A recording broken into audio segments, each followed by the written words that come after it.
Alright guys, I think I've kept you guys long enough, so here is my paint update of the Super Deformed Blitz that I've been working on for so long. Actually, I haven't even touched him ever since that I announced that I was completed with the body. And the only thing I had left to do really was to finish the trikeros defense slash offensive system, which I haven't even touched. I've masked it as much as I could to a certain to a certain degree, but I never got the chance to work on it because see, ever since getting that second job, I've always been working. I work Monday through Thursday, and I'm gone during the day, and it's usually the best time to do spray painting. Um, when I'm at home at night, when I'm at home at night, usually that's my time to go out, do my thing. Or Friday, another example, I've got other obligations to do. Like I want to go out and play basketball and enjoy the day. So I haven't really been able to work on the Super Deformed Blitz as much. So I figured instead of keeping you guys waiting until I'm actually done, I might as well just show you where I'm at with this guy. Um, he doesn't look all that much different, or actually I don't even remember where I left off with this guy. So here he is. Let me just talk about him as if I never even talked about him before. So the painted Super Deformed Blitz, and I gotta say I'm pretty proud of what I've done here. I think I achieved the proper color for the dark purple. I think I did. I hope I did. So I applied that to his torso, his waist there, his feet, his face, and oh, right here, his backpack. And God, I'm impressed. I'm really impressed. I'm impressed that I was able to do this, considering that purple is one of my struggle colors. To those of you who know I'm colorblind. Now you can see that it's got a glossy finish to it, and that's what my intention was initially. Now the rest of the mobile suit, or the rest of this kit, is still in its semi-gloss, out-of-the-box black. Now I was gonna spray some gloss clear coat to protect not only just the paint, but also to give the kit a much glossier finish. The only reason it's shiny right now is because, well, the sun is outside towards that way to the left, so obviously it's going to shine a little bit better. But in person, the shine is not as glossy as it was with all the purple parts and the violet parts, which is also another thing that I want to talk about. On the hands, man, that was something that took a lot of time because I wanted to not have to panel line them. Instead, I wanted to paint the different segments of the fist and at the same time not go over those already molded in panel lines of the fists. So considering all that, I think I did okay with this hand, but not so much with this hand. Where is it, the other one?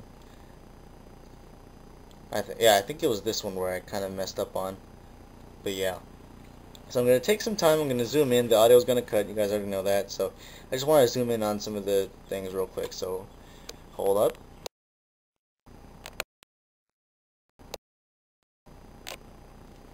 Okay, that's probably as much as the zoom will get before it starts to blur out. So as you can see, I applied the red in there, some black panel lining, which was easy enough. I basically painted red first, did the black panel lining, or actually red first, then painted the entire back part with the dark purple, or the purple, just purple I guess, and then I panel lined it just to be sure that I had enough coats of red in there.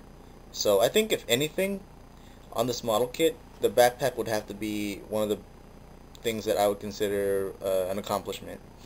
Um, let's see, what else can I talk about? The feet. Uh, you already know I did the gray for the feet because I felt like this kit needed a little bit more gray. Um, Also the violet on the heels where they should be. On the side there, the leg where they should be. Red trim on the legs where they should be. So looking at it from the front, those hollow pieces of the legs kind of, because the model kit is black, it kind of gives the illusion that they're not there anyway.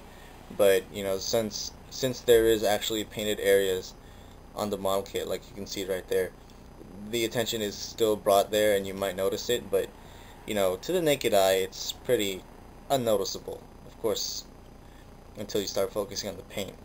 Um, the red on the front thruster, the side skirts, I don't think there's any in the back. But yeah, all of the red was basically done with a fine tip brush, or my fine tip brush at least. I could have had a better fine tip brush, but hey.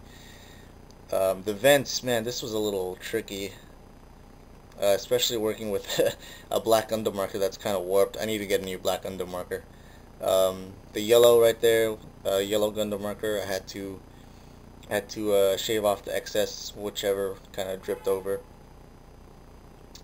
Oh, and the Glepner anchor. The Glepner anchor. Okay, so I was able to get the purple on the thrusters. I was able to get the red on these wings, but I should have painted red in the on the back there. So I was trying to cut some corners, but I think it fails when it comes to the Glepner anchor. So I'm probably gonna touch up on that with some more red, because you can see it's black. So then a little bit of red detail here on these triangles. So yeah, Glepner anchor came out pretty good. Now, like I said, the trikero system is something I'm really gonna have to take my time on. So whenever that's done, then I guess I will do another video on the Blitz. But as for what I have now, I'm pretty satisfied with it. The beam saber, okay, I just basically colored the hilt purple and I left the beam violet. I'm trying to think of a way to give a way to get a better effect than just using violet and being lazy. Keep leaving it as violet as a different beam color is just a lazy excuse. So I want to see if I can actually get a good color out of that. Yeah, the face is also something that I'm really proud about. It really looks a lot different. It looks a lot more vicious than leaving the face violet like it was earlier. You know, there's the full effect of the eyes, as you can see.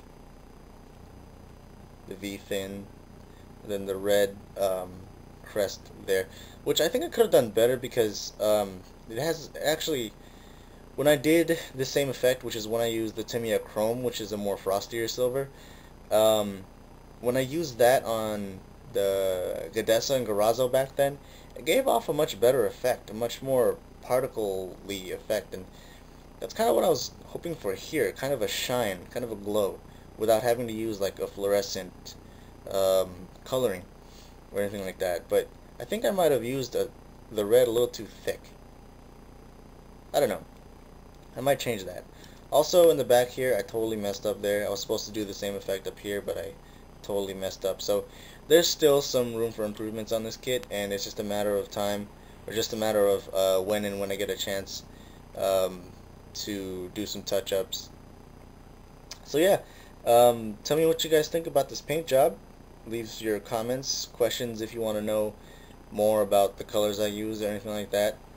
And yeah, just hit me up, guys. Thank you guys for watching. And you know, as vicious as the Blitz looks, not that this is going to be my next review, but this is my next planned Gundam review. But like I was saying, as vicious as the Blitz looks, I think this guy can be a little bit more vicious.